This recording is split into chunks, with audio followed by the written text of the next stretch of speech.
My trouble's been shot. There you go. Status updates for everybody. Augustyn has 7 of 15 blood points and 3 of 6 willpower. Excavo has 12 of 15 blood points and full willpower and 1 bashing damage. Recording now. Archibald's at 8 of 13 blood points, full willpower. And these levels are fine. I'm good. Archibald's at the injured health level still, having just recovered from being in torpor for like a year.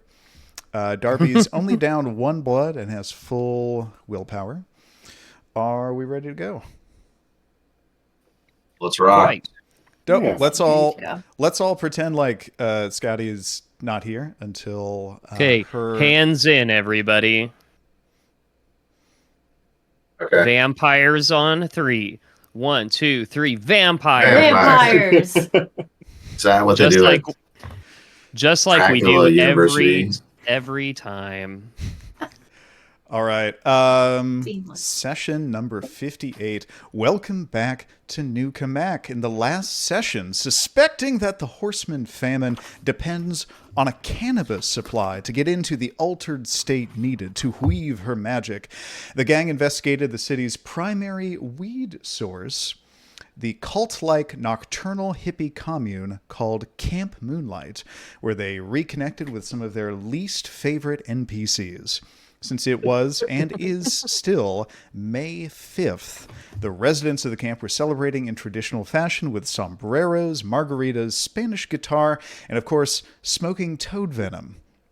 It was this scene that Darby crashed into when he trebucheted himself into the grounds of the camp and confused those present by introducing himself as Darby, despite having died and been resurrected in a quite different body since the last time that they saw him. And now he canonically looks and sounds exactly like, or no, he looks like David Attenborough, but the voice has shifted into Darby's voice because the Darby personality has asserted dominance.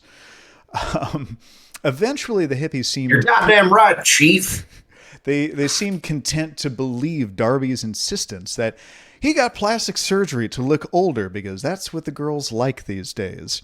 To help convince them that he was in fact the same Darby who punched a trespassing bear to death for them weeks before, he smoked a bowl of toad venom, plunging himself into a disorienting trip in which he indulged in his image of himself as the city's heroic savior, while reality slowly disassembled around him. Steve, your Zoom background game is on point tonight.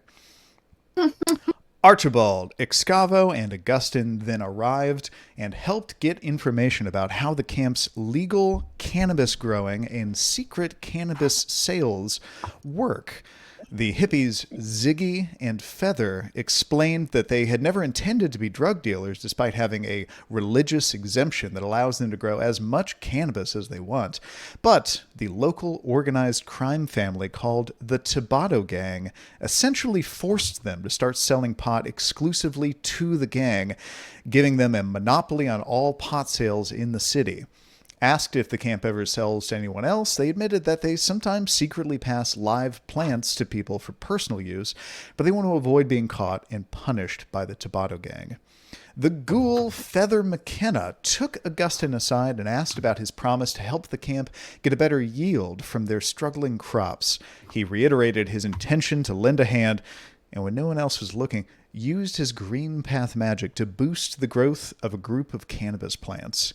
Feather then asked about his group's investigation into the disappearance of her gangrel master, River Erickson, and the digging up and abduction of the torpid body of the camp's founder, Jeremiah Cotton. We discovered that both had been taken to the lair of the Horseman Death, whose minions were, with the aid of the creepy severed hand in the floating jar that was kind of like a compass for torpid vampires, were able to find vampires in torpor and collect them in body bags while dressed as paramedics. River had suffered final death with fang marks in his neck, but the founder of Camp Moonlight, Jeremiah Cotton, fellow gangrel, appeared to still be in torpor in Death's Sanctum, perhaps waiting to be diablerized by his captor. Archibald when asked by Feather about, hey, where's River, where's Jeremiah, thought fast and reassured Feather that the two gangrel had merely relocated to Boise, Idaho. Augustyn supported this ruse with a forged, heartfelt goodbye note from River to Feather, a note whose eloquence bordered on implausible. The gang then left Camp Moonlight following a tip from Feather that Jade might be staying with her friend Lucy, who lives in the Sunny Side Up trailer park in a trailer surrounded with sunflowers. This is the same trailer park where Darby had previously broken into and trashed a meth lab run by the Unholy Rollers motorcycle gang. And do I understand correctly? Everyone's just heading straight to the trailer park to talk to Lucy and see if she knows where Jade is? I think that was our intention at the end of the last episode. Hearing no objection, you approach the Sunny Side Up trailer park, which has a bright, cheerful sign at its entrance that stands in contrast with the rather run-down and neglected appearance of its roughly 45 mobile homes. The park is essentially one long, rectangular loop of a road with trailers spaced out along either side of it. The farthest corner of the neighborhood is the trailer that Darby broke into, whose single camera and resident tweaker proved an inadequate security system for. This is a reminder about all that because it happened a while ago. Darby acted on a tip from the biker Brain Bucket, claimed to be working for the biker boss Zed, and ransacked the trailer, knocking out its meth cook, who is named LCD, and destroying his equipment, and I think stealing some of the meth too. This doesn't sound like something I would do. I don't think so. I'm unconvinced. That was one of those Augustyn nightmares. Oh, your fucking background. Oh, damn it. And you know, the scary thing is, it could be any of us. Yeah. So Feather McKenna gave you the tip that Jade's friend Lucy lived in this trailer park and had a trailer with sunflowers painted around it. You immediately clock such a trailer. You pull up, and from a distance, you see sunflowers. Also, Excavo recognizes this general area from the Spirit's Touch vision that she got from Jade's katana. So you pull up and park. What do you do?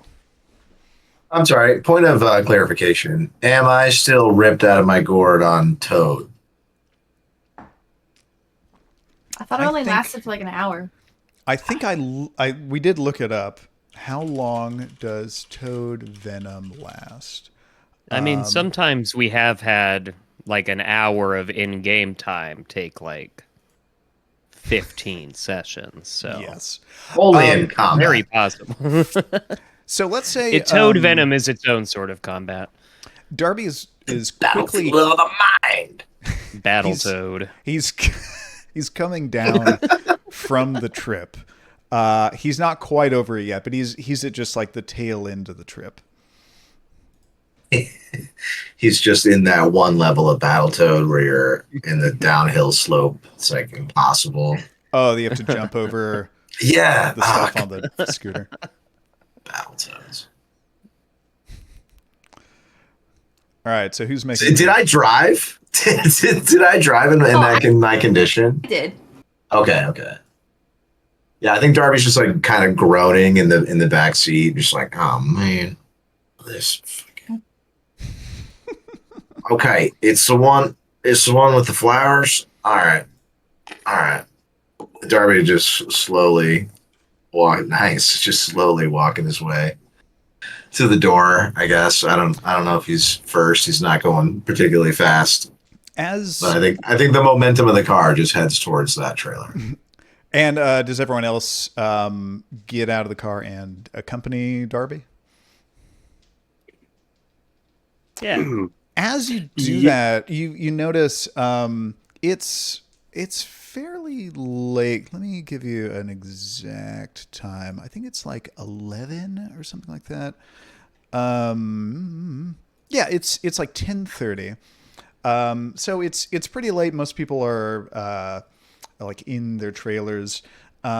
Here and there, you see people walking on the sidewalks.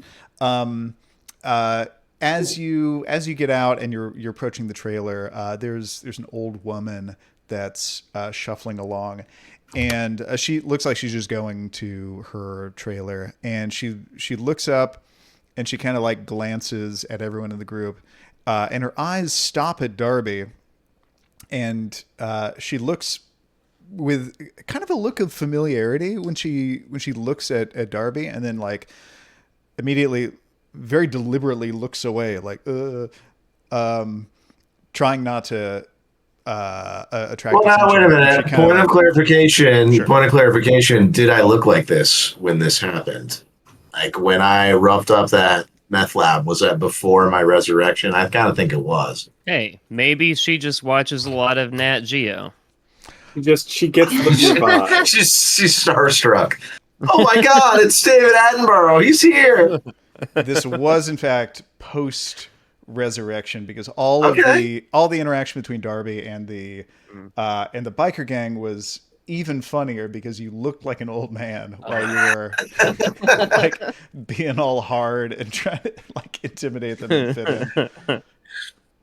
All right, I don't remember well enough, so I'll take your word for it. Sounds fine. So she's suspect of Darby. But Darby she's just walking away immediately. Yeah, I don't think Darby pays her much mind. Like he gets looks like that all the time. All right. Well, you So, yeah. you see some lights on in the trailer. It seems like Lucy's in fact home.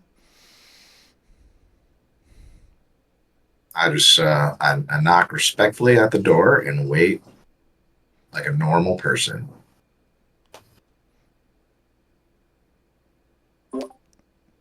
Hello? Yes, we can hear you, Scotty. Sorry. So what does Lucy do? I say hello. Who is at my door? Hi, I'm Darby. We had heard that our friend Jade is here. Can she come out and play? Are you with the law? What? Are Fuck you with the no. law? I don't know a Darby. Well, Absolutely not. A cab. All right, well, my friend Jade, I haven't seen her in a while. She's always sleeping in the daytime, but I haven't seen her yet. She's not in her bed. she's lazy like that. When was the last time? When was the last time you saw her? She's our old friend. I know her real well, but she's lying low. Well, maybe that's perhaps she don't want you to find her. I don't know what kind of business she runs at night, and I don't want to get tangled up in it.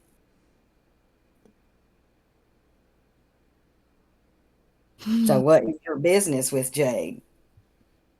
We're worried about her. We found something that belonged to her. We thought she might be in some kind of trouble. She just might be. I haven't seen her all day. Last time I think I seen her was about 6 days ago, and she left her cell phone here. I can give it to you if you like, but I don't know the code. Well, I think that would be very helpful. I've got a colleague here that is pretty good with this kind of thing, and he hands it to Augustyn. Augustyn, try 8675309. Sure, Augustyn, you may try, I guess. I don't know. All the while this conversation is happening, Augustyn is like low-key skimming the sunflowers for seeds and occasionally feeding one to Paddington and pocketing the others, and this fucking guy receives the phone and just kind of looks quizzically, like gestures the phone at the flowers and kind of like befuddledly hands it back. I will take this. Tries to plant phone. I will take this, Augustyn, if you would give it. He very much gives it. Okay. Excavo. I've got a hunch about this. Try 8675309. I want that to be right. I do this just to prove that it's not correct. It is not correct. Please let that be the final attempt. Oh, and then it's locked out for like Yeah, 4 years. yeah. Sure, that wouldn't be a problem for Excavo. So, some points of clarification. So Lucy did in fact intimate that Jade had been staying with her. Also, when she opens the door to like go get Jade's cell phone, you glance in. You see her trailer is a bit messy, and who would like to give me a perception check just to kind of? Why not? I'm bad at this. Let somebody else do it. I mean, we're all helping. Like, I know that group roles can add advantage, right? But Well, Excavo would roll. Crazy high let's let Andy or Kimber roll, not Darby. That was not my roll. Okay. You rolled a D8. That's not even a thing. Blessed. Yeah, that wasn't my roll. Yes, you. I don't know why that happened. It's 8 dice for perception plus investigation, standard difficulty. Ooh.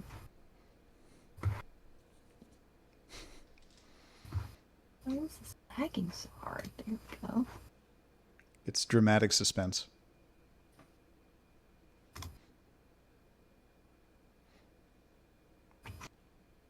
Oh, wait, that's 10. God. It's lag. Just get rid of the last 2 or something. I don't know. You know what? Yeah, that's fine. Yeah, you glance in and you see 1099. You see draped over a chair, you see some medical scrubs and also some books about first aid and bloodborne pathogen handling.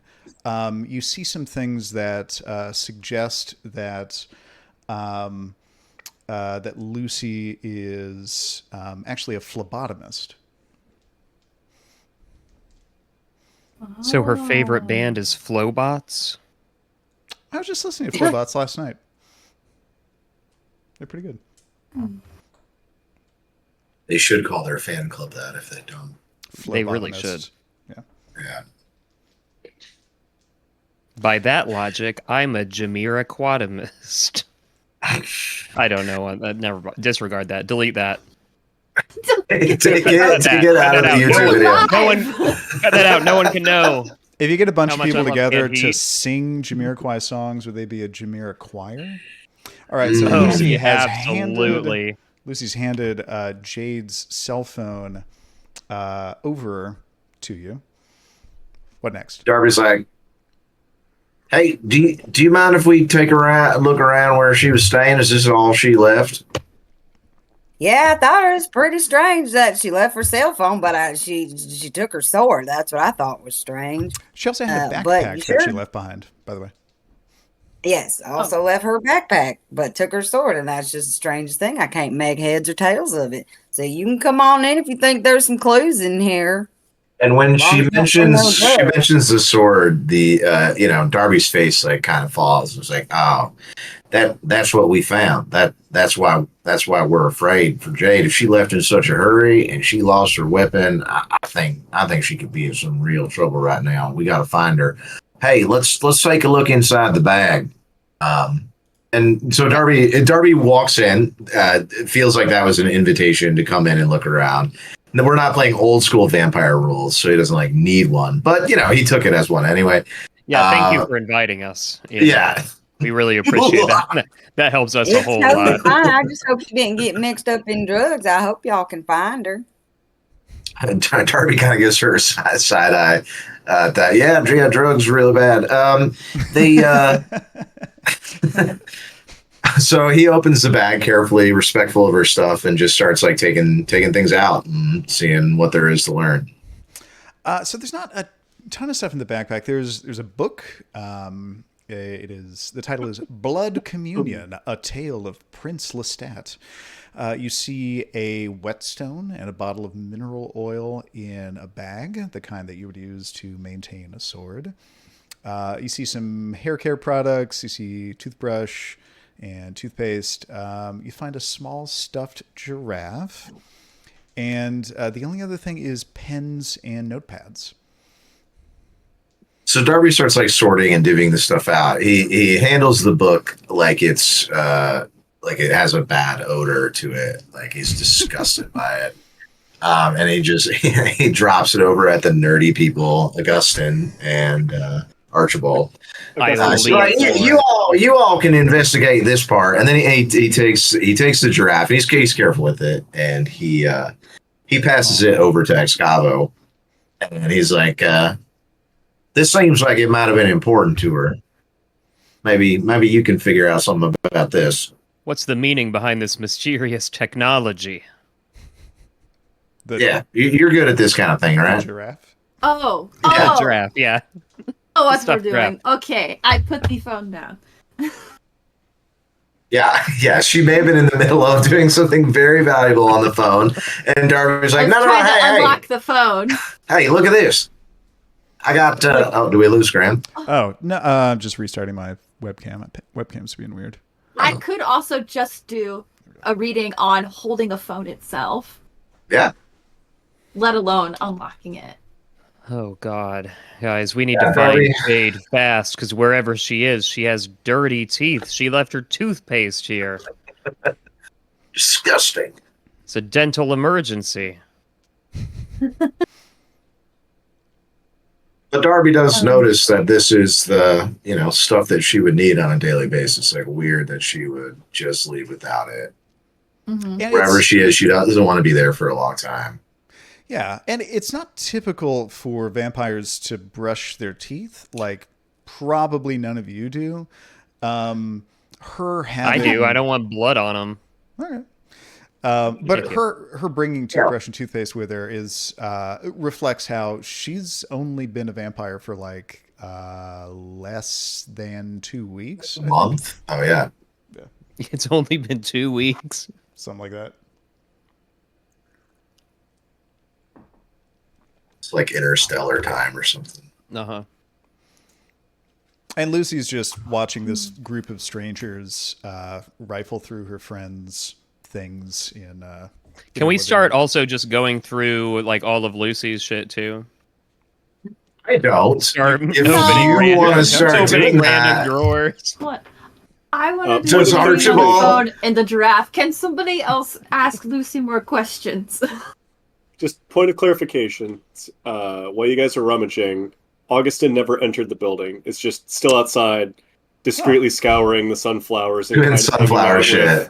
All right. Doing sunflower shit, feeding his tiny bear. Well, at least look around out there. You fucking just. I would like to investigate the book. I'm a book guy. I would like to do a reading roll, please. Archibald Bookman, I believe, is his. I'd like to do a reading roll to see if I can read this book. Go ahead and roll 1d10 for me.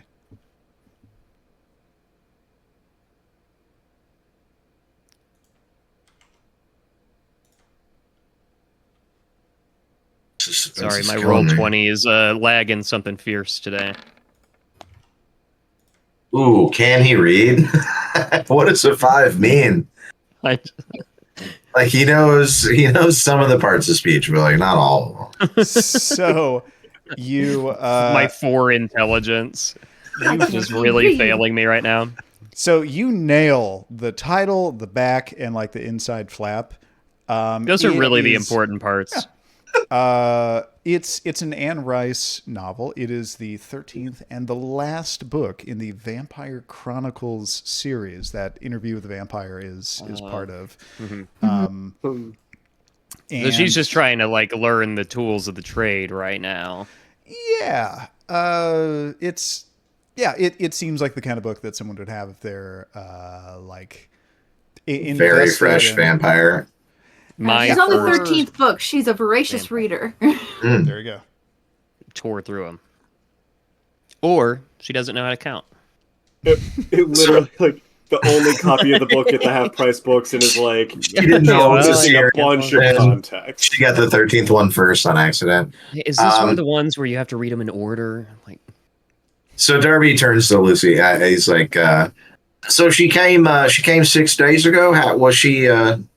Was she doing okay? Did she give any kind indication that people were after her, that something was gonna be scary?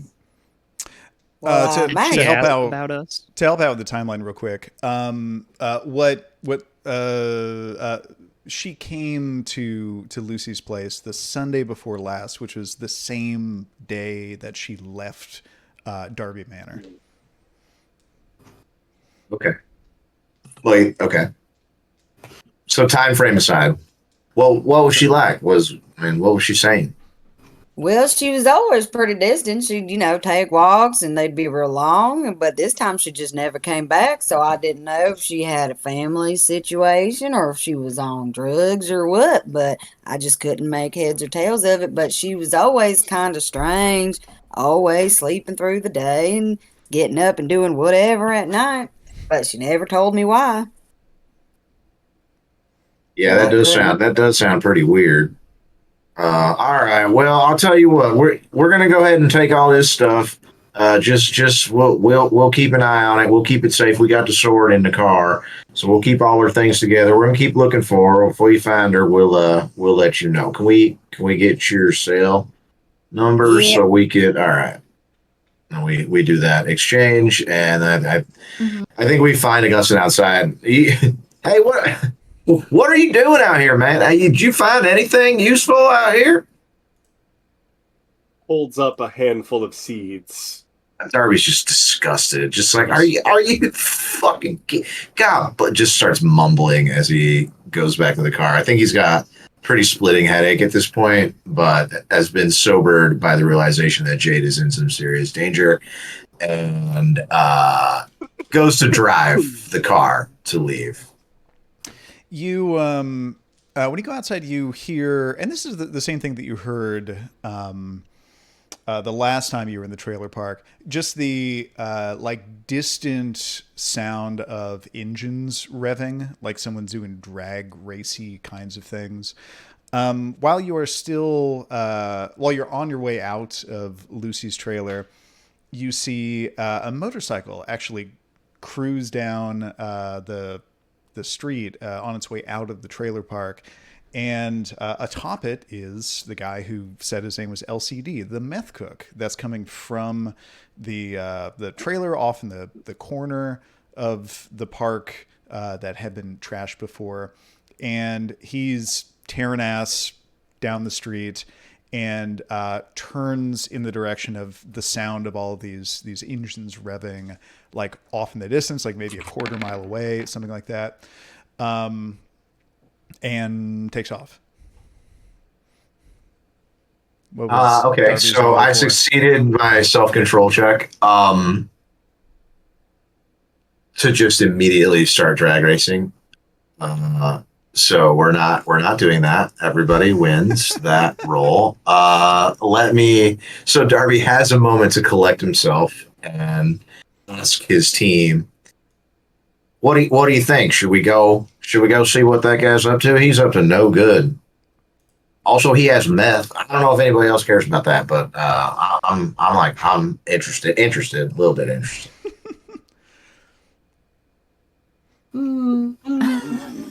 Darby's just like patting on the steering wheel. It's like, okay, he's like, whatever, just like interested in your opinion, whatever you think, whatever you guys. You're the prince. I'm sorry, we're just caught up. You've never asked our opinion before. Yeah, you're so funny, but like he's getting away, so I think maybe we should decide if we're gonna try to follow him or not. Do you know that man? Does he have anything to do with Jade?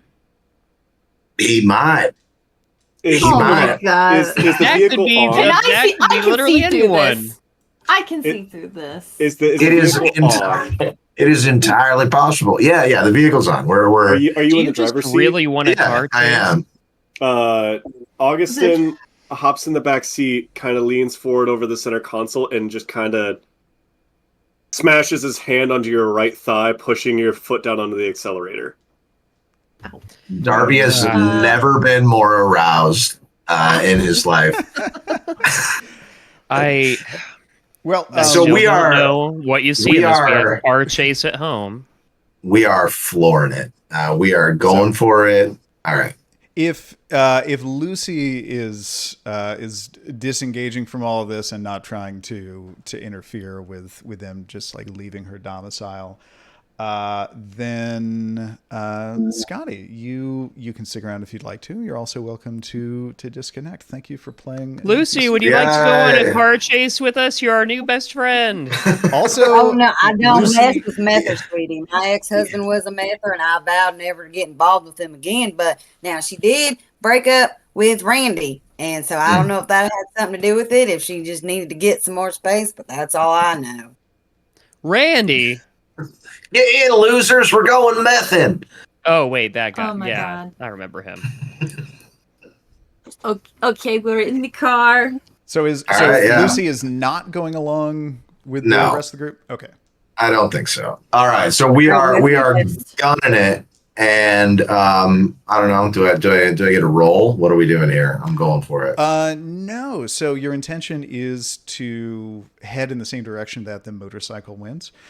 Yes, catch him. This isn't that hard to do with the windows down just because it's a loud motorcycle and it's heading in the direction of what sounds like a bunch of other loud motorcycles. And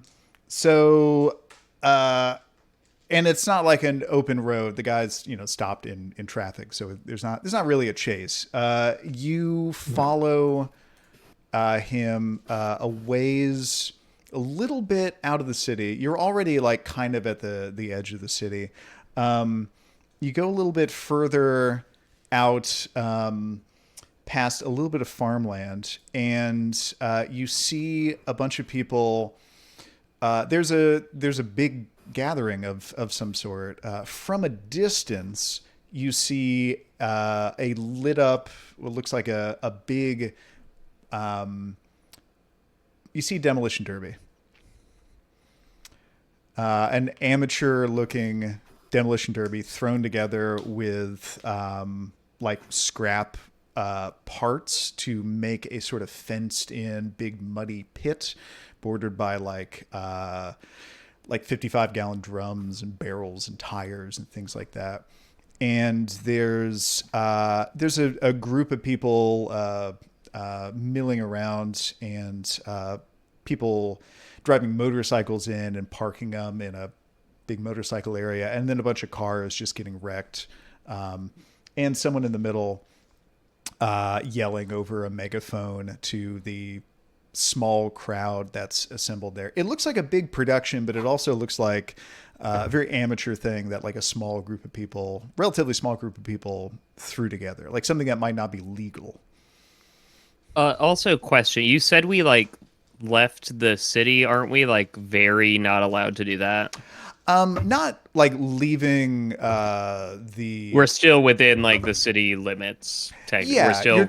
You're not in a neighborhood. You're like far enough away that you're not near a lot of residences. Okay. Outskirts, but still in the city limits. Yeah. Cool. All right. Well, I follow him in. Act like I deserve to be there. Yeah, right. I don't want to be in the vehicle that's in a demolition derby. Well, there's this is all happening basically in a big field. There's a group of cars that are all parked together. Your Escalade looks a little out of place. Most of the other cars, well, kind of fucked up, right? Like we just got in that car wreck in the basement of the the security center where we had that huge fight forever. We rammed people. Up, yeah. Yeah, so I mean, it's definitely like that was a full speed ram against the wall. I mean, I think it's pretty fucked up. Still drivable, we confirmed, but definitely looks a little worse for wear as we are showing up here. Thanks for pointing that out, because that means the car fits in a little more than I thought it would. But everything else you see is either like smashed up cars, kind of nice looking like retro muscle cars, or motorcycles. A lot of American-made motorcycles, Harley Davidsons. And a lot of these cars have numbers spray painted on their sides and roofs. So you see off a ways a bit at the boundary of this bordered pit are about a dozen people, mostly dressed in leather and jeans and biker culture T-shirts that are watching, and a few of them have beers and bottles of whiskey. You see the culture that you see around you. You see a lot of people that are like clearly bikers. They're wearing the leather vests and the patches. It seems almost like a uniform. And you see people at like various levels of how many patches do they have on them. You get the vibe of like sort of a hierarchy. And then there's another group of people that look like they're in biker culture, but they're not bikers. They're just wearing like edgy gas station T-shirts and ripped up jeans and bandanas and things like that. You notice that none of you are dressed similarly to anyone else who's here. I'm covered in dirt and plants. I feel like I fit in. We're good. Of all of you, Augustyn would look the least out of place. Also, Darby immediately forgot gets the sense what I look like. Yeah. I forgot what I'm wearing. I think oh, no, I remember what you're wearing. You very deliberately changed into a Batman-themed wingsuit. Oh, yeah. Yes. Yes. So I get out of the driver's seat of my black Escalade in my black wingsuit, walking like I own the place, looking for the biggest motherfucker I can find. Like I got my head on a swivel, trying to see who the grand poobah is down here. That's interesting. Darby needs to talk to him. The biggest motherfucker that you could find, not far from where you are. So there's kind of a seating set up around this pit. There are people, they're like lawn chairs, and there's also a set of like bleachers that looks like old and like rescued from some junkyard. In the corner of the pit closest to where you parked, there is a guy sitting on the lowest part of the edge of the bleachers. He's, I think, the biggest human that you have seen so far. Sitting down, you get the sense that this guy's like well over 6 feet tall, maybe 7, and like 500 pounds. Big, bald, just ball of a man. And he is kind of minding his own business, but you see he's sewing some patches onto a leather vest, and he has stuff beside him that like other vests, other patches, other sewing stuff. And if you're looking for the biggest guy, he is as big as any two of any other people there. Darby's eyes light up when they alight on this giant human, and he strides purposefully toward him, and he just says, "What's up, Tiny? What's the situation around here?" And chuckles good-naturedly, but poking fun. So you get closer, you see he has a close shaved head and a little goatee. And he doesn't look up from his sewing, and he just says, "Hi." I'm talking to you, big boy. I'm trying to figure out what all the hubbub is around here. Darby. Yeah, that's me. I'm Darby. I just want to let it be known that as Darby gets out and is clearly striding towards somebody confidently with that glint in his eye, I do, in a moment of clarity, kind of look over at Excavo in the back seat with me and kind of give the eye like head jerk, like we sneak out the side and kind of Darby just assumes that you guys are all right behind him. Exit the vehicle. Darby thinks you guys are right behind him, backing him up. And so he's in the backpack. maximum confident. I grab that with me as I leave the car. He really was confused, and he says, "Yeah, that's me. I'm Darby." So two two things, just so everything in the scene is set for you. As you walk up, you see that there's a derby that it seems like it's kind of between rounds, and they're cleaning up whatever chaotic thing they'd just been doing on this derby track. They're like pulling like a radiator off of like out of the pit, and they're towing one of the cars that can't move on its own.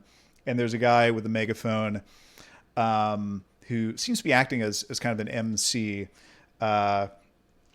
indicating that it is a competition tonight, and people who want to join their club, this is essentially part of their tryouts, the demolition derby. People are proving to themselves, or proving to the motorcycle club that they're fearless and violent and warriors and worthy. As you say that you are Darby, he immediately stops sewing, and he very slowly, because it takes a while to move all of himself, he turns and he looks up at you, and he said, "You say Darby? Or Derby?" Darby doesn't. He's like, "I'm Darby. This is a derby, and I'm in. Let's go. I've been training for this my whole life." He really slowly puts down the sewing that he was doing, and he's by the way, he's wearing a backpack this whole time. This big like camper, the kind of thing you'd like go on like a hike in. It looks like a normal size backpack on him, but it's like one of those like big. Sure. And he reaches into one of the side pockets and he kind of fumbles around and he pulls out a piece of paper, and it's all crumpled up, but he's like, he's starting to like flatten it out. And as he's trying to flatten it out and look at it, you clock that it's a printout with some words on it that include your name and a still image from a security camera outside of a trailer. It looks like kind of like someone made up a wanted poster for you with your name and kind of a blurry image of you. And he's pulling this out, and he's moving really slowly, and he's kind of flattening it out, and he's just muttering to himself, "Darby?" I'm so sorry, guys. So Darby's just like, "Yeah, that's me. Oh, look." You they got a picture of me. Oh, you guys, you heard me? Oh my god. And he looks up at you, and he looks at the flyer, and now you see it clearly says there's a reward for anyone who knows the whereabouts of Darby in quotes, and there's an image of you like on your way to Rampage the meth lab, and it says there's like a phone number to call, and this guy looks up at you and says, "They found you?" "Yes. Here I am. So tell me about this derby." And Darby snatches the thing out of his hand. He's just trying to move on. Just act like, like that's been resolved. Obviously, that topic is taken care of. Let's talk about this car race. He says, "You come with me into Derby?" And he points just into the middle of the pit. "Lead the way, Chief." And he stands up, and this guy towers over you, and he attempts to put a hand on your shoulder to kind of guide you forward into the pit. Is this something that you resist? He's like, I am trying to think. I think Darby reaches up and just holds his hand like Curious George. Perfect. Just following him around. Oh, thanks, man. Okay, so he lumbers into the middle of the pit, and he goes up to the guy who's been acting as the MC, and the guy's like, "Hey, yeah, what's going on?" And he says, "Give," and he points to the megaphone, and the MC hands over the megaphone, and the big guy says, "Hey," and it echoes across the field, and everyone kind of looks over and looks at him, and then he holds up your hand. He goes, "I found Darby," and everyone stops what they're doing, and the MC guy grabs back the megaphone and addresses the crowd. "This is amazing. Thumper has found the nefarious villain Darby that we've been looking for this whole time, who trashed our meth operation. Everybody give it up for Thumper, our beloved seamstress." And everyone's like, "Woo! What are we going to do to Darby now?" Darby, mortified at the turn of events, looks at Thumper so betrayed. Like the hurt in his face. Like, how could you have done this to me? And then he burns for celerity. Oh, okay. So the MC says, "All right, I guess someone get Zed on the line. Bring him here, because we have a prize for him." And what do you do with your celerity? Well, boy. Keeping in mind that Thumper still has like a hold of your hand. Oh yeah, no, I intend to use that as leverage. So I want to pull down on Thumper's arm so that I can jump up to punch him in the face. And I would like to like Super Mario, Ryu, just full spinning uppercut to his face. If it could make the Mario coin sound, that would be ideal. But I am just trying to deliver one. Like, Darby's putting everything he has into this punch because his theory is if he can knock out Thumper, maybe he'll freak everybody out to the extent that he could get away. So I think I'm gonna burn blood as well to up my my potence or my strength rating for the scene. I think that's going to probably come in handy no matter what happens here. And that's my plan. 1 blood for strength. Can you remind? I know this hat comes up every time. Can you remind me of the mechanics for attributes?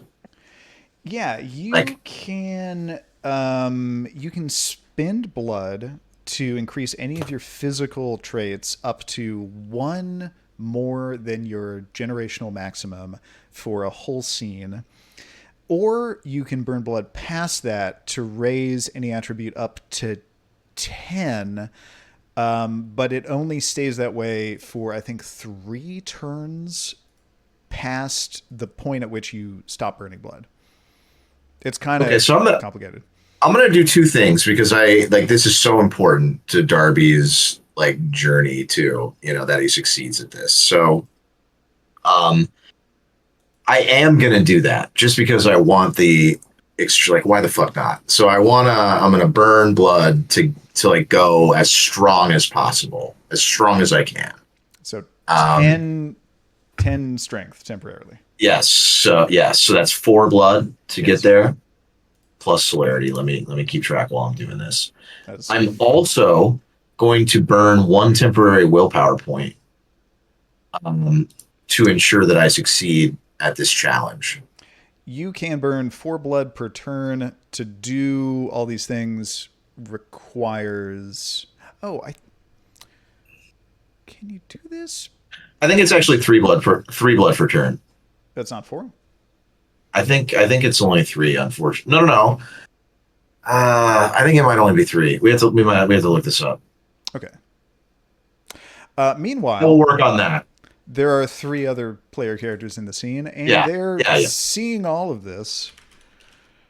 I've dropped Augustyn's inquiries in the chat. I'm in the car. Never even got out of the car. Love it. I mean, I would like to retroactively have left the car, but I didn't want to interrupt. No, I think all of you get to play your scene from the beginning. We get to figure this out. Okay, I've noticed that right away as we pull up, we are not dressed to blend in, right? So I've got the perfect plan. I take my tie and I loosen it slightly and unbutton the top button of my shirt. I am now one of the derbiers. I get my big sledgehammer and I walk around, assuming that I fit in. Walk around with the hammer? Weirdly, having the sledgehammer so I look like a tough guy. It does. I feel like it does actually complete the look. And I have recognized. I would like to ask Mr. Augustyn. Hey, do you want to hit the snacks stand? Wink, wink. Because we are both close to death and should probably feed and heal up some blood before any kinds of altercations happen. I am. So that kind of lines up with what I was going for anyway. So I think there's room to work this. Seeing Darby's purposeful aiming for the biggest guy, very much kind of look at the other participants in the car, just kind of giving the gesture, let's not follow. Find the smallest guy. So Archibald taking the lead and trying to get us elsewhere. Augustyn is super receptive to that. And in seeing you being incog, not neato, loosening up your shirt to fit in, I grab some dirt and lightly pap it on your shoulder in very visible ways that suggested you did some mild gardening today. I'm so pissed, and I do insist that you will pay for the dry cleaning on that, which he easily can. But on our way to wherever we end up going, Augustyn do we own a laundromat yet? Is trying to look at the nearby vehicles. Multiple and kind at the of same time? What is this? What is it? Chameleons eyes going in eyes opposite direction. One of Augustyn's secret special skills. Oh, I didn't know. Yeah, moistens his eyes with his tongue briefly. But I'm looking at the local car situation to see how are there a lot of cars with their windows down? Can I see keys in cars? And keeping an eye out because, greenhouse gas effect is a real thing and it's the enemy of all plants. If there are any electric vehicles around, in addition to just kind of scoping. Plants actually like that? Are you trying to steal a car? I'm keeping my options open. So you are hoping to find a car with its keys visibly in it. Just something kind of getting a vibe. You said this is a family gathering. Are people just kind of loosey-goosey leaving their shit around and windows down, keys in, You know what? Stuff like that. Roll 1d10 difficulty 9. Oh.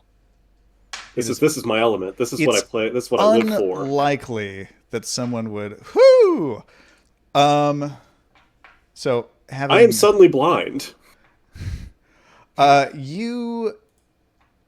want to say 2 things. One is, while Darby was talking to Thumper, if you wanted to do a hunting roll, the difficulty would be a little higher just because most of these people are like grouped up, and it would be hard to single someone out. But I would give you the opportunity to attempt some hunting just during the conversation that Darby was having with Thumper before shit went down.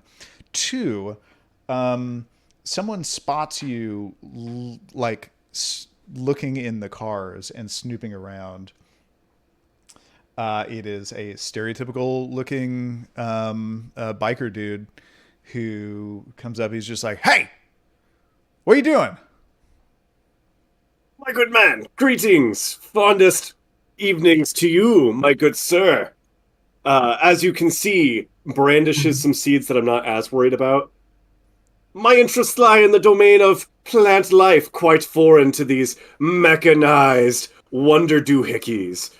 What would you say is the shining element of this here metal contraption? Gently paps a vehicle whose ownership I have no fucking clue where it rests. Trying to play it off as if I was just curious about these mystical vehicles and not giving away my intentions. He had a length of chain attached by a carabiner to his belt, which he detaches and holds up menacingly and says, "Who do you know here?"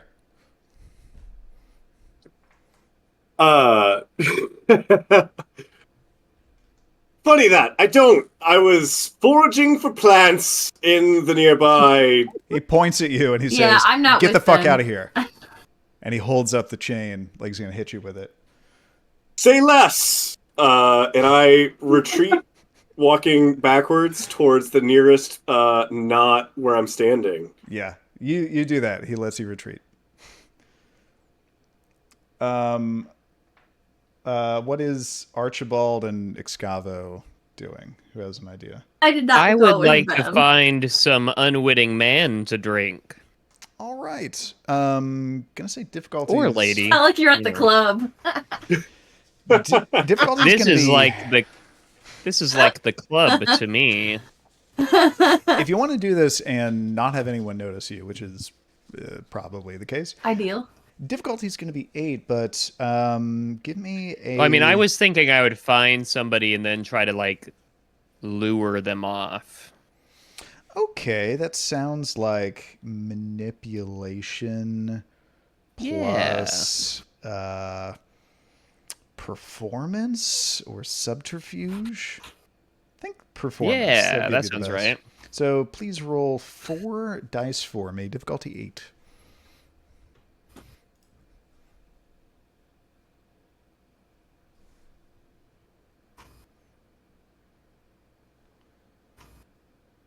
And Excavo is staying in the car.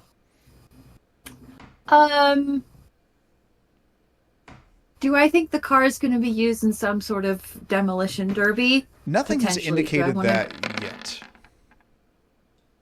Do I think Darby would do something like that? Yes. Archibald, No, that's not so bad. you can take the standard 3 blood points from a random person that you were able to draw away from the crowd, or more if you're willing to risk killing them. I will just do the 3. Okay. That's fine. Uh, And then where does that put me? I'm in much better shape then, Ooh. right? 11 of 13. Okay. Nice. So Excavo, Trying to figure out the size of this event. Is there like a porta potty that I could just duck into? I have Jade's backpack with me. there are no porta potties. You see people Oh. openly urinating just on whatever. Oh. Even It's- the women. It's not a classy crowd. Just popping a squat right in the grass. That's how they do. Okay, so there's nowhere for me to really like just go. You have to go? No. I want to not be disturbed while I take a reading on some of Jade's items. Oh, you can do that in the car, of course. Unless it's going to be used in this demolition derby. I You guess would- I will stay there Yeah, you until get a heads up. somebody else tries to take the car for their own uses.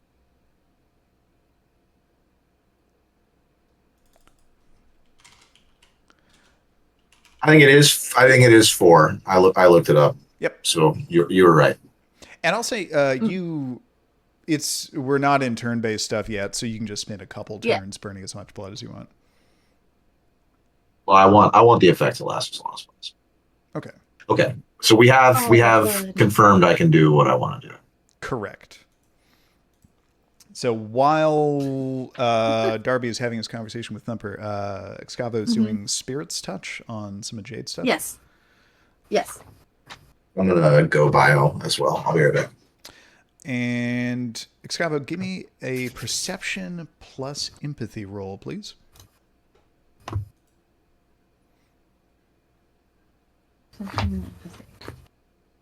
Standard difficulty.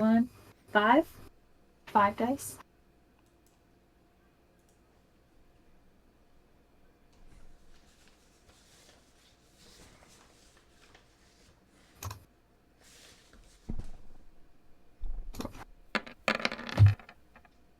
One, two, three, 4 Wow. successes. That's pretty good. Sick.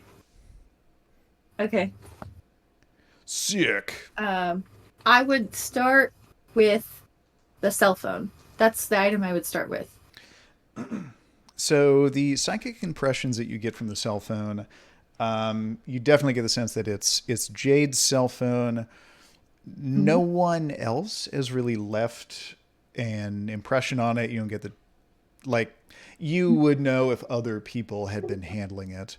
The only thing you really get psychically off of the cell phone is that it's something that Jade didn't use a whole lot before she was turned into a vampire, but since she was embraced by Darby, her anxiety level has gone way, way up, and she's been using the phone as stress relief. She's spending a lot more of her nights, I guess, just like zoning out on her phone, looking at memes, playing games, things that are really out of character for what she did before. She was a much more like goal-oriented, get shit done, don't waste time with stuff like that kind of a person. But as of a couple weeks ago, when she became a vampire, her stress level went up to a level she wasn't really prepared for, and the cell phone is one of the ways that she was relieving that by just like letting herself be a cell phone zombie for like a few hours every day. Wow. Okay. Then I want to do a read on the giraffe. You get kind of a similar story from the giraffe. It is something that is very sentimental to her. It's something that she grew up with, that one of the few things that she still has from her childhood. You get a sense that there were a lot of things like that, like toys that she had when she was little. And there was some sort of split, where she left her normal home life. She was disconnected from like the house she grew up with, disconnected from her parents.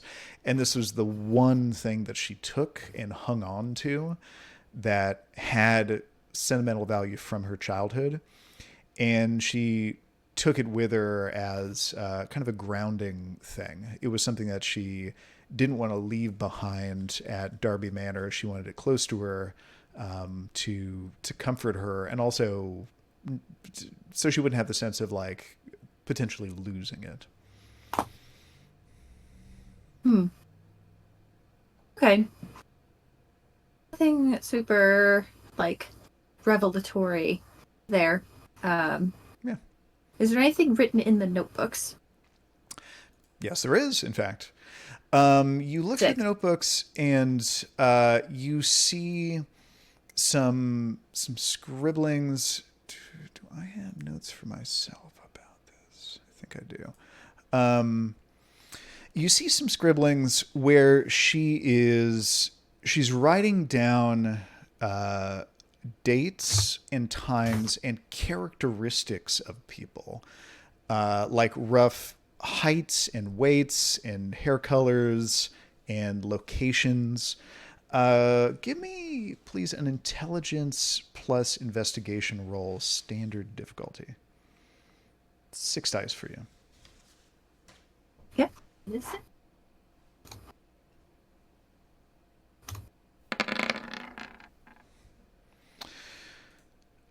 You get 3 successes.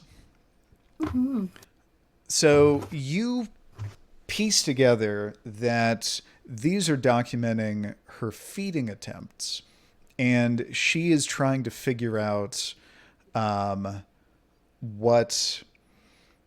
Well, I'll lay it out for you. You in her notes, you put together that she went out one night and was like, "Oh, this is the blood." She underlines the. This is my blood. This is what Darby told me was going to happen.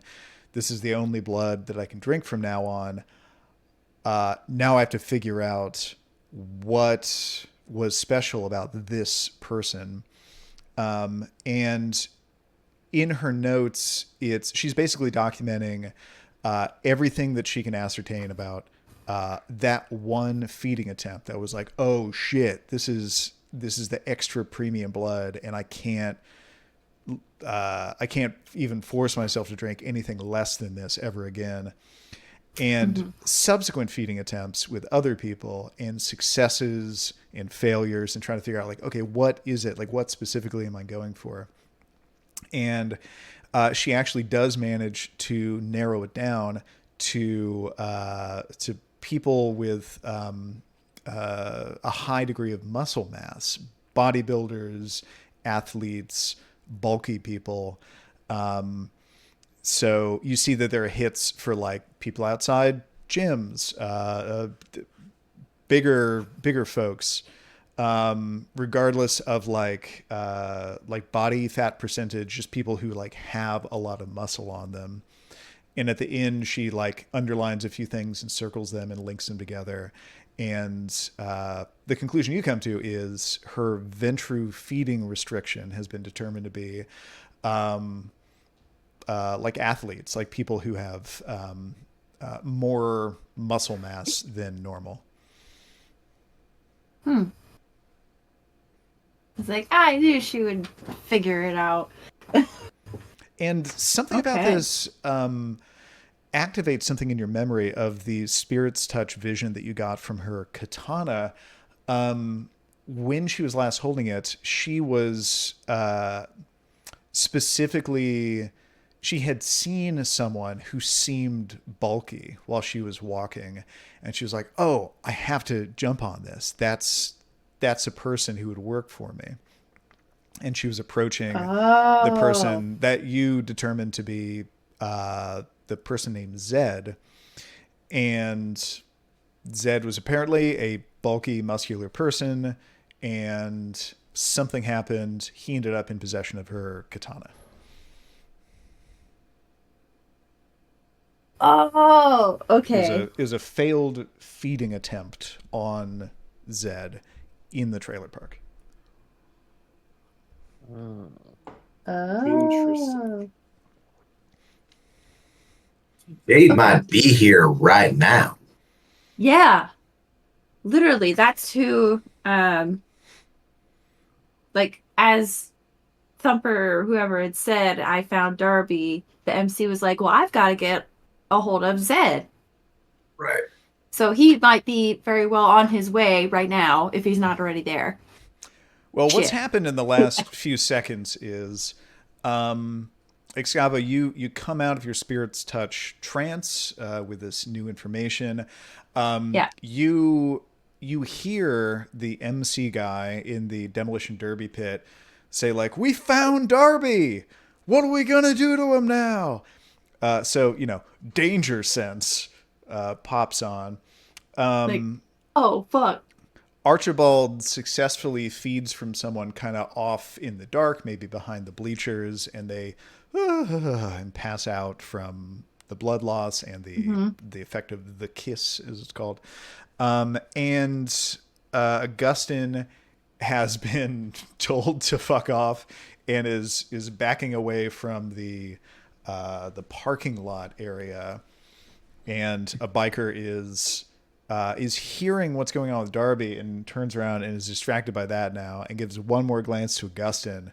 It's just like confirming that Augustyn's fucking off, and then he starts walking toward the demolition derby pit.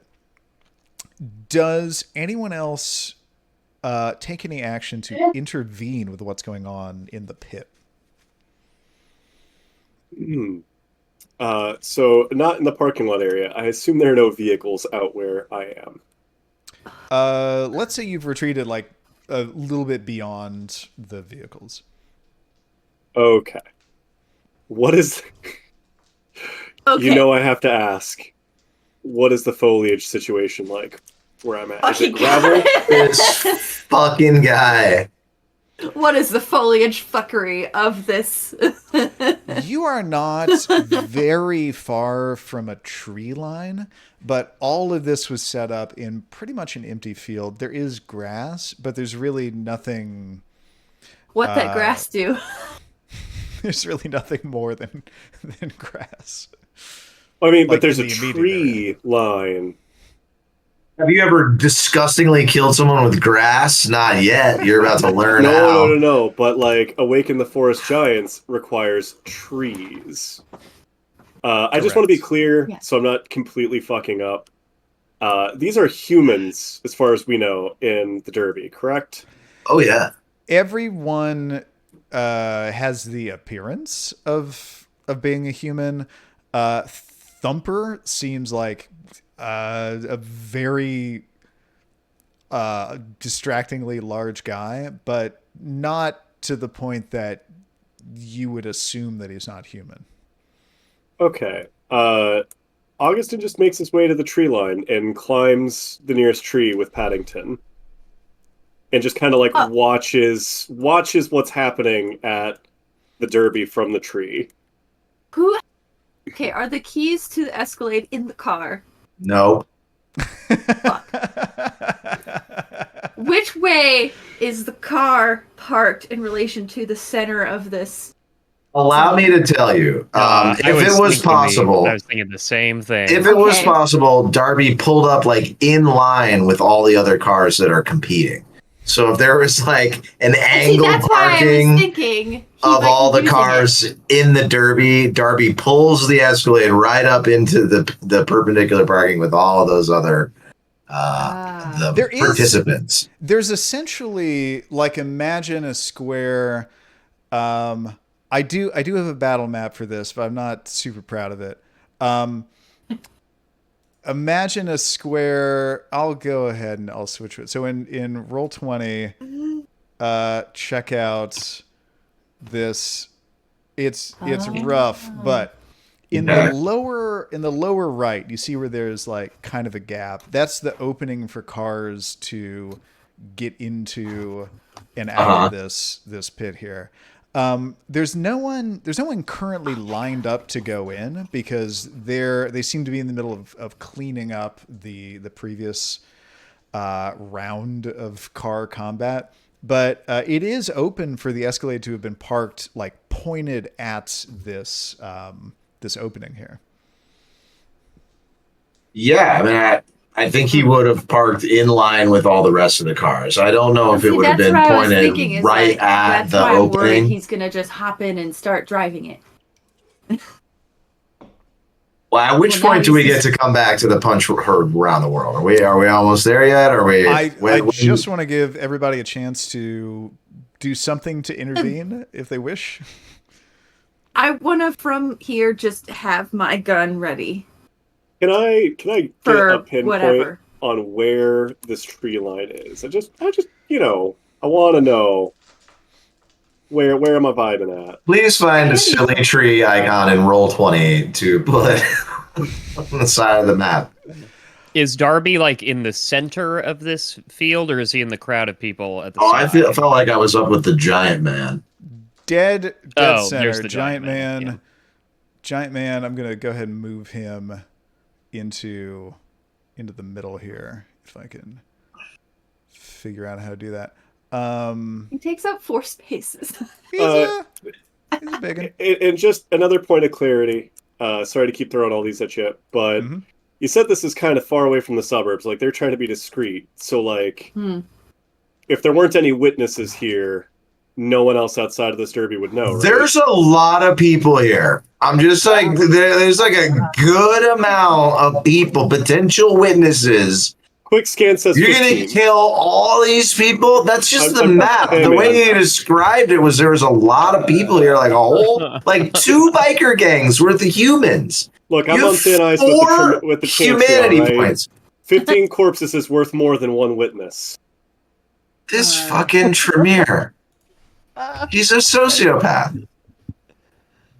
I would like to. Excavo's in the vehicle, right? Yeah. Yes.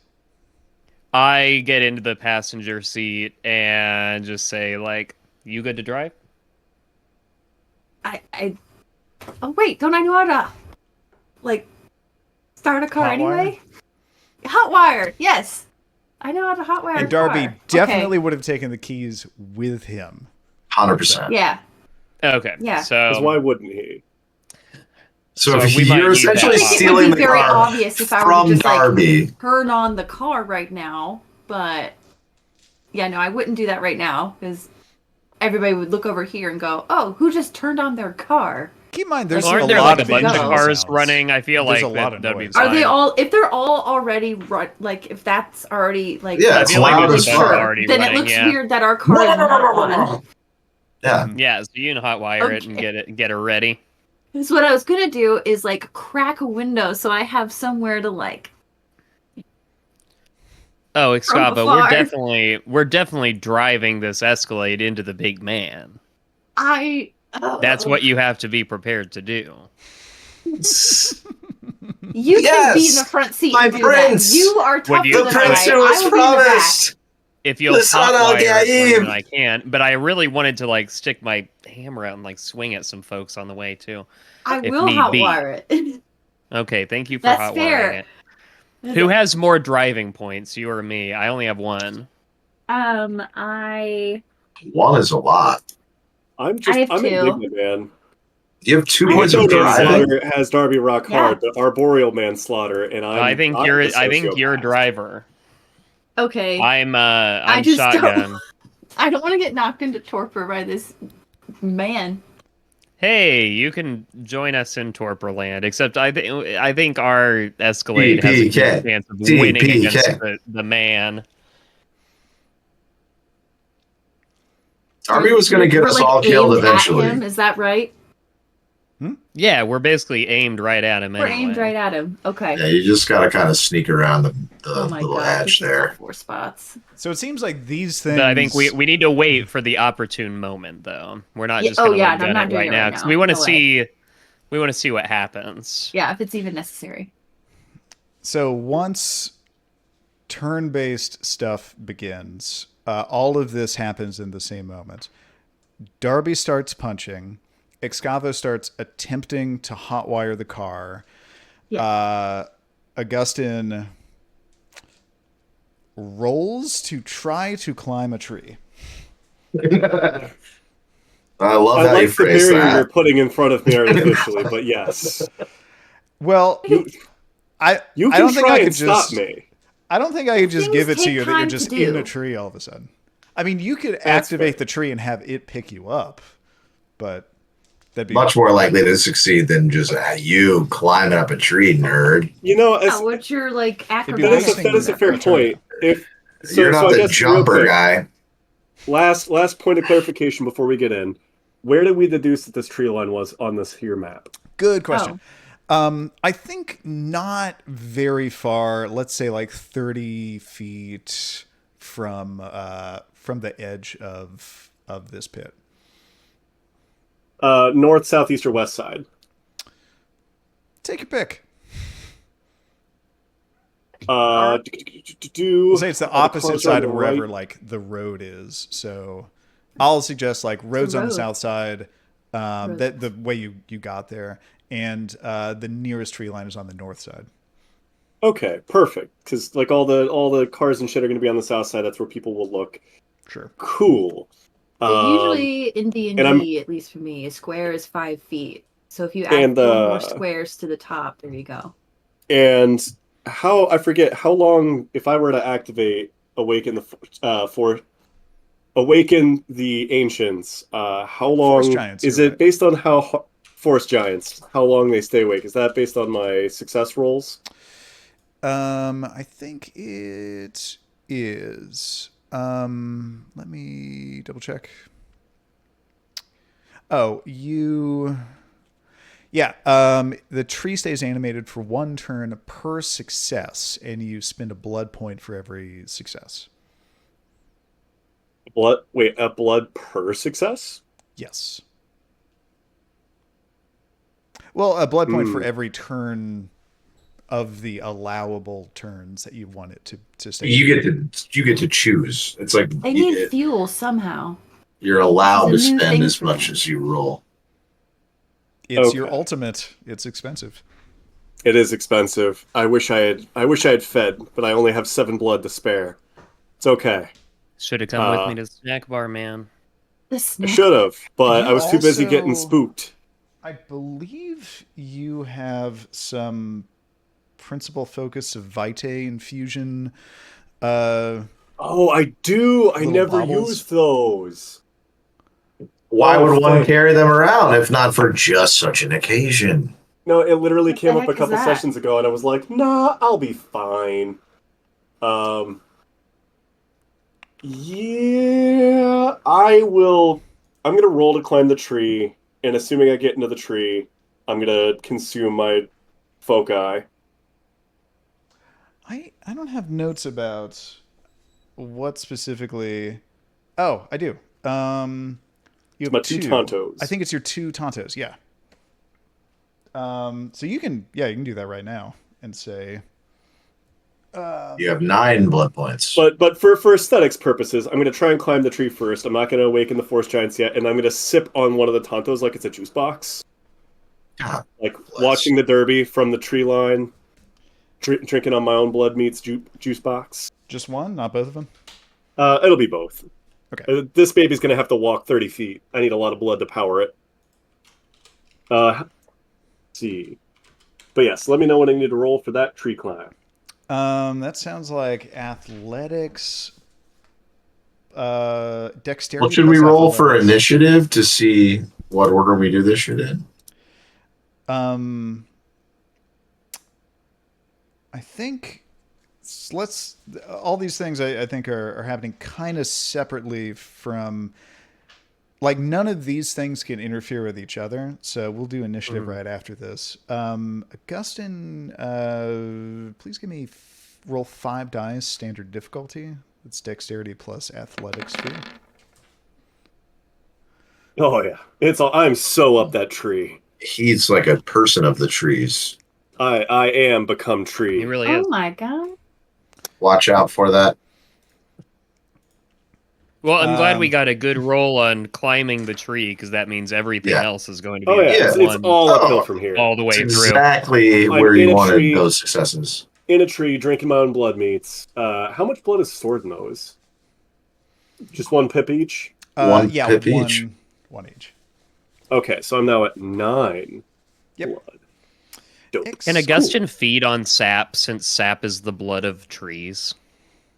That'd be a sweet level 6. That would be a sweet level 6. Giving me some great fucking inspo, bub. Blood of the forest. I just like thinking about trees and sap sucking. Check this out. Excavo, give me a wits plus technology roll. That's going to be 7 dice for you.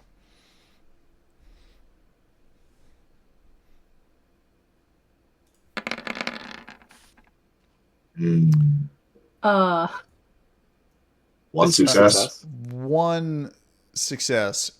It's quite awkward and noisy, but you do manage to get the car on. I hit my head on the dash above me. Oh fuck. Yeah, but you do just barely manage to do that. And Archibald, you are in the Escalade with Excavo, is that right? Yeah. Well, now Darby's turn. Oh, hello, everyone. Yes, I'm also still here. So, you have burned 4 celerity and increased your strength temporarily to 10. Yeah. And you are attempting to make 2. I also spent a temporary willpower point. And you are attempting to do what to Thumper? I believe I described it as the uppercut from Street Fighter. I like a yes, the Super Mario. I'm like trying to Super Mario him right under the chin. My goal is to knock him out, surprise him, overwhelm him, and shock the crowd of people contemplating beating me up. The other action, I intended to keep my options open. Probably like run away. I guess that's not even really an action. Can I retcon and not burn for celerity? Because I guess I would rather just have the extra bonus to Dex. I don't think I really need to do 2 things. I just really want to punch him in the face. I want to do it with all my singular effort. So you, so he's holding your hand. You are punching him in the face, and there's movement too. You're doing. No. I'm just like, if it works, and we'll see what happens here.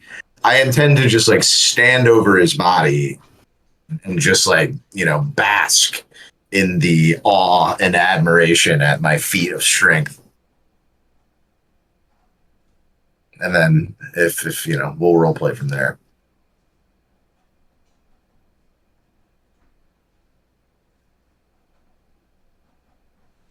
Cool. All right. So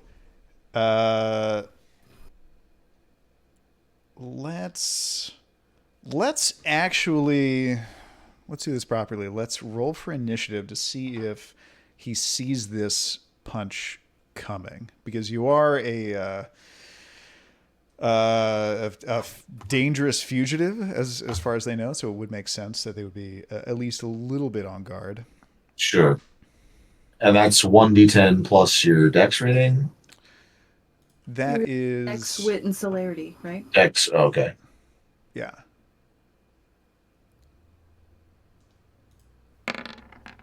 Woo! Got 16. 10. All right. I had a big bonus. I rolled an 8. Oh, who rolled the 10? Me. I rolled the 10.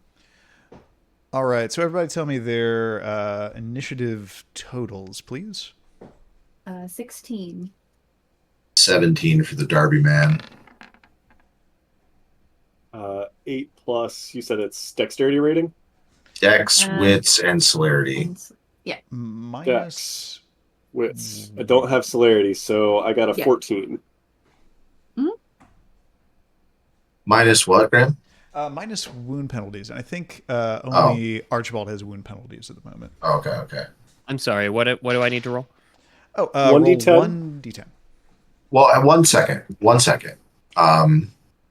Because you can do it like reflexively, do you want to heal any of your, because you just fed, right? Like, do you want to heal it away some of your wounds before you start rolling any challenges? Yes, I think that's actually what I intended to do by feeding, and then I just exactly. That's why I brought it going up. back to the car. Yes. Am I allowed to heal then first? Yeah, big time. Okay, how do I do that? You essentially just declare your intention, spend the blood, and then you're healed. Okay, I would like to do that. Well, you're like pretty fucked up, so I don't know if you want to spend all your blood, but you usually got to decide how many wound levels does he have? How many injury levels? You can spend 3 blood and fully heal yourself. Oh, look at that. Well, you should do that then.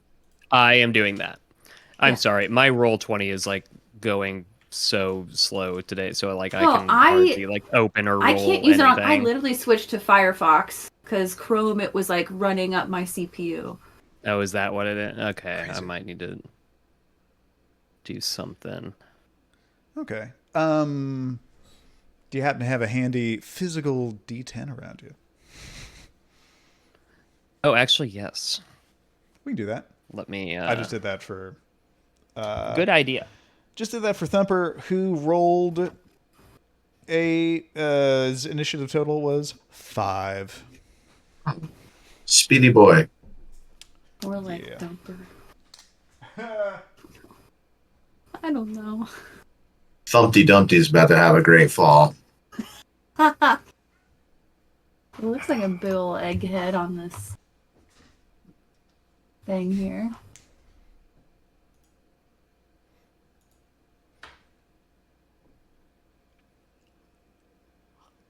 Just need to find which of these is a D10.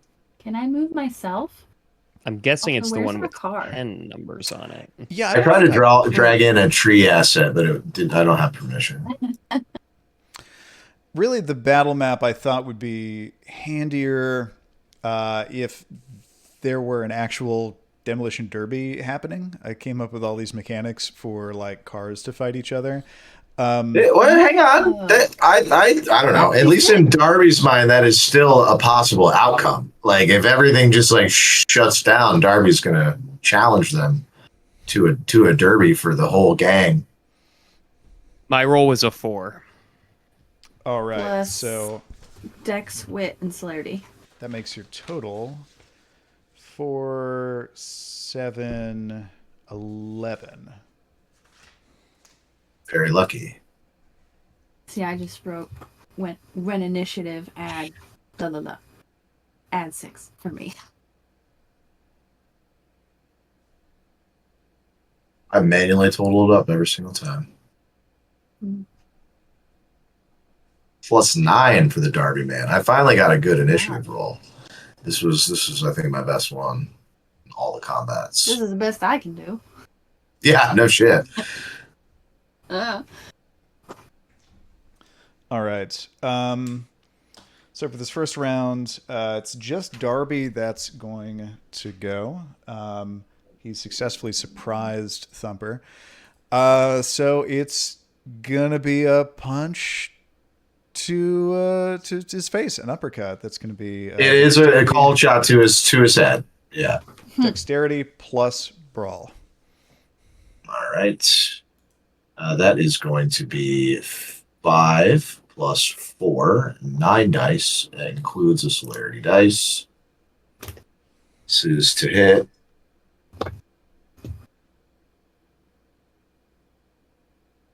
Now wait a minute. This is the roll that I burned my willpower for. So do I even need to roll this?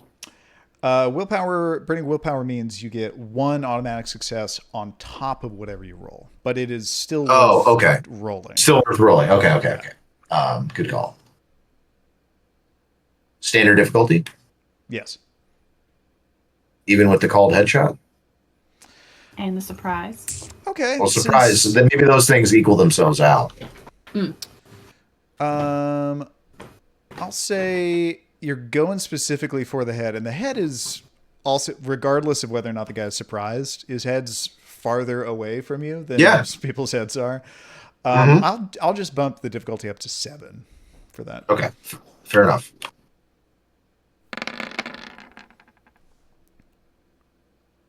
Okay, it's 2 successes. 2 successes plus the willpower 1 is 3 successes. Quick question. Is punching a man this large stupid enough to get my... Okay. Oh, no. Oh, you're Daredevil. Oh. It is quite stupid. Maybe I can get Daredevil rolls if I get in the car. So your damage roll is going to be your strength plus potence plus your extra successes, which is 2. So strength plus potence plus 2 is 10. Plus 2 plus 2 is 14. He's about to punch this seamstress apart, man. 14 dice, standard difficulty, 4 damage. Okay. So before I roll this, I do want to say, and before we even did this, my intention was not to like superhero murder this man and like make him turn into a blood explosion by like punching him to smithereens. You can pull it and you can say like I'm trying to do as much non-lethal damage as possible. Like I want to knock him out. I want to incapacitate this person. I wouldn't even mind sending him flying if I get him like that much, but I do not want to knock his head off his shoulders or anything like too masquerade breaking. Like I'm just trying to do the strongest fucking human thing that is imaginable to this huge giant dude. So I'm just declaring that this has to be the biggest roll that we've had in the campaign before this 14 D6 or D10 across here. Since you spent willpower, yeah, I'll say you can have that kind of control. Count them up. I'm just going to mention that I have a specialization in headshots. So I am going to count 1, 2, 3, 4, 5, 6, 7, 8, 9, -1, 8 successes. Which I believe is a lot. Here's the thing. Here's why I'm going to counter you.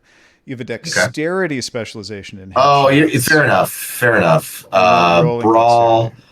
Yeah, I don't think it's not a grapple. It's not a WWE move. It is actually specifically a Street Fighter move. So fair enough. I will say 7 successes. No, wait. Let me make sure I do this right. 6 is 6. Okay. 6 plus the willpower, 7. Or do I only get that on to hit? That's just. Well, it would have rolled over. It already rolled over, so it doesn't make sense to count it twice. It doesn't make sense to count it twice. Effectively, yeah, it does. It does. Yep. Count for both. I understand. Okay, so 6, still a good amount of successes. I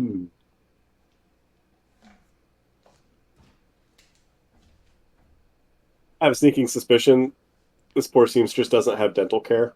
Oh boy, yeah. To see where he gets hit in the face. Wait, we can give him Jade's toothpaste and toothbrush. It'll be fine.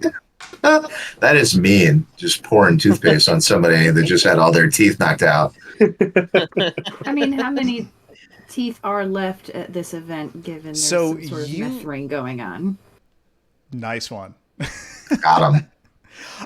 Okay, so you connect and you deliver this blow. Do you care to describe it? Yeah, I mean, Darby is like flexing. He's in classic Darby mode. I think he clears the ground. I mean, the guy is so far ahead that I guess in an homage to his prince, he leaps off the ground to get high enough to hit him in the face. And I think the follow through carries Darby up another, 6-8 inches above Thumper's head. And Darby is just like hovering in the air as the impact starts to reel through the giant fellow.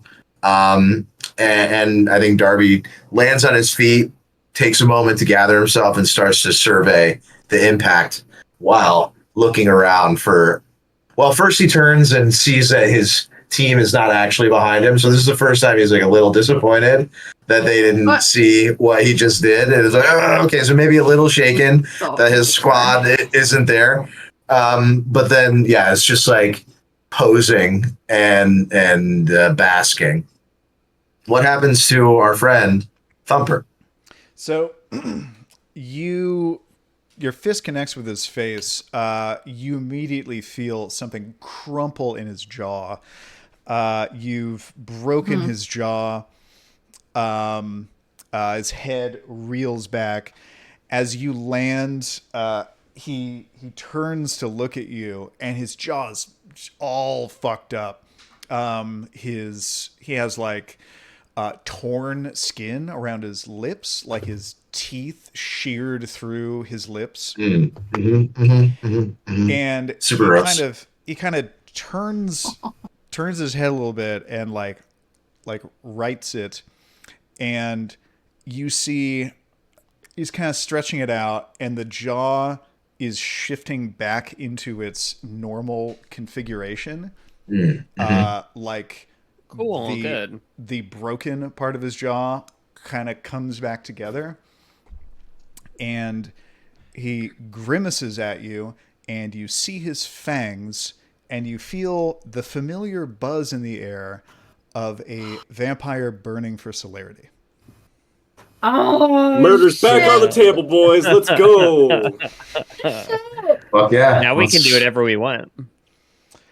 And I suggest that might be because we're... That's a beautiful cliffhanger, yeah. Yeah, beautiful. I agree. You know, the shorter the sessions are... My heart is racing. Love it. Shorter more the sessions XP. are, the more quickly you get XP, yeah. So why not? All right. And he looks hurt. Like you two were holding hands. Maybe you were even friends. I looked hurt first. Like he saw that he hurt my feelings by giving me up to the crowd. So I was just reacting in anger. Right. Oh man. So we may not be physically right behind you, but we're there. We saw that. Like, oh shit. I think, yeah. Operation Archibald. From where we're at, would we have noticed the fangs? I doubt it. But I think we would have noticed him like contorting himself back into position. You would have all like coming back together.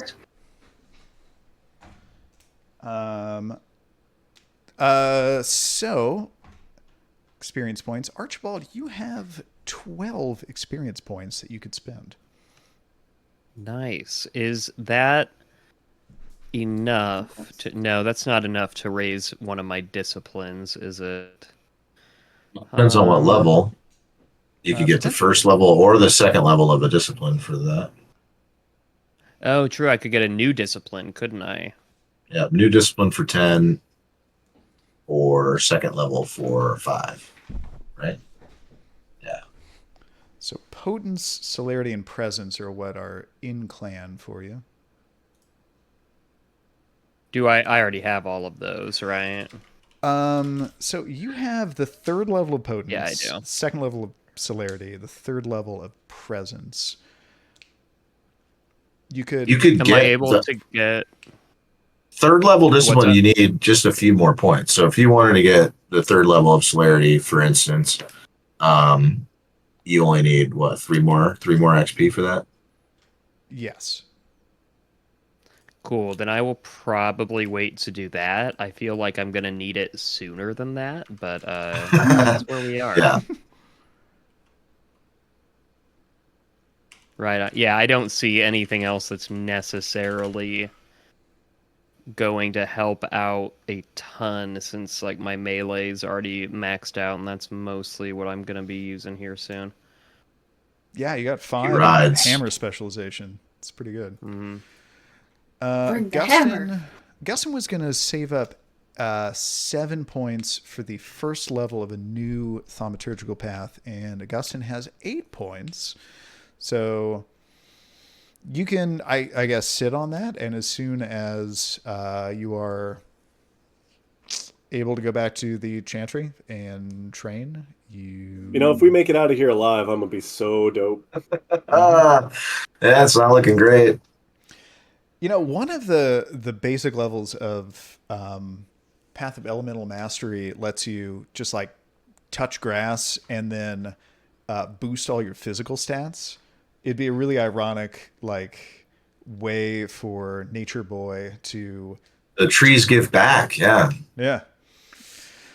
Darby, you were wanting to save up 20 points for Fortitude 5. I do. It's going to take forever. Sitting at 13 right now, so you're most of the way there. And I was at 13 last time. I think I miscounted last time. I counted the next session for. Oh, it hurts. Yeah. Excavo is saving up to get 15 points for the 4th dot of Auspex, which is telepathy, which will be interesting. You are almost there. You have 12 points. I have 12. See, yeah. Okay, yeah. As I was like, wait, I think we miscounted. You had said 12, and I think I only had 10. So that makes sense. In my spreadsheet I'm looking at here, I had already counted up to session 59, which is the next one. So I think I double counted. I think I jumped ahead and didn't realize that I did, but that's where. Well, I'm 3 points away. So your 2nd dot of Fortitude gets you 100% increase. 3rd dot gets you a 50% increase. 4th dot gets you a 25% increase. And your 5th dot gets you a 20% increase for way more XP each time. And then your 6th dot is the coolest fucking thing imaginable. And it's just, will this game last long enough for me to get it? I don't know. Will we solve the plot before I am able to achieve this long-term goal? Remains to be seen. I wish I had spent all my points toward this goal now, so I'd be closer. Well, if there's anything that you spend points on that you never used, perhaps you can shift those around, but I don't know if that's actually the case. I think I've used almost everything on my sheet, which is, that's good. I'm looking at, I spent some points just because of the personality swap, but I think that's nice for RP. I wouldn't take any, even if you gave me the option after saying that, I wouldn't trade any of the dots for how I spent them. But 35 XP is so many. 3 points for your animal biology knowledge. Yeah, I have a point of perception, a point of intelligence, and a point of academics, and a point of animal ken. All of which came because of Animal ken. Fucking Attenborough. Cool. Well, so it seems like there's going to be some sort of brawl next time. Any other notes about this session? No, I mean it sets a terrifying I'm gonna drive my prelude for next time. Oh, that would make Darby so happy. I'm not gonna lie. I'm just relieved to find that I can tamp down on the creativity of the plant murder. I was thinking of ways that I could discreetly have this tree help, including but not limited to picking up another tree and vaulting it 30 feet into the crowd. Oh, thank God! I could be a monster. Fun. Yeah, no, I mean it is going to be no holds barred at least next time. If I had known it was going to be such a lengthy scrap, I maybe wouldn't have gone so ham on the first throw. At least I get another couple of turns goosed up like this. All right, good session. Yeah, awesome session. Let's play again. Let's play again soon. Hell yeah! I'm traveling the week of August 12th, so I'd love to play before that, if we can. I'm traveling starting August 8th for that week too. So we've said we don't want to do this. That's the week of NashCon, so the 15th through like the 18th, we're busy. Yeah, so before that. Let's shoot for. I think we've said we don't want to play this any more frequently than every other week. So let's shoot for the week after next, like the 4th through the 10th, and see what availability we all have. Like 4th through the 6th, I think, before somebody had to leave at the end of that week. But yeah, I think we could all find some time in there. 4th through the 6th, yeah. We can work that out. The 5th and the 6th are a Monday and a Tuesday. I can definitely do either of those days. Monday's probably better for me. Monday the 5th. Let's pencil that in. And see if it works. Monday, I would have to go a little earlier because I have work meetings every Monday at like 9 p.m. Since my boss is in Tokyo, I have to. I can make that work. Yeah, I could do usually busy 5 to 7. You're usually busy on Monday. All right. Yeah. Well, 5 to let 7. us know Oh, between 5 to 7. Monday. Yeah, 5 to 7. That'll be 6 to 8 hour. I don't know. 5 to 7 your time. 5 to 7 our time. What do you think, Andy? Yeah? I can make that work. Yeah, because we usually do stuff 7 to 8. We're on a call with my family, and then we go rock climbing after that on Mondays. Great. Oh, cool. Then we'd have a hard 5 to stop. 7. Can somebody Okay. drop that information into the chat too? Yeah, big time. Awesome. I also really like I like scheduling the next session at the end of the previous session. I think we'll play more regularly if we try to do this every time. This is a really good idea. Let's keep doing it because I'm enjoying myself. All right, until next time. Rock on, y'all. GG. Awesome session, guys. Love y'all. Bye. Peace.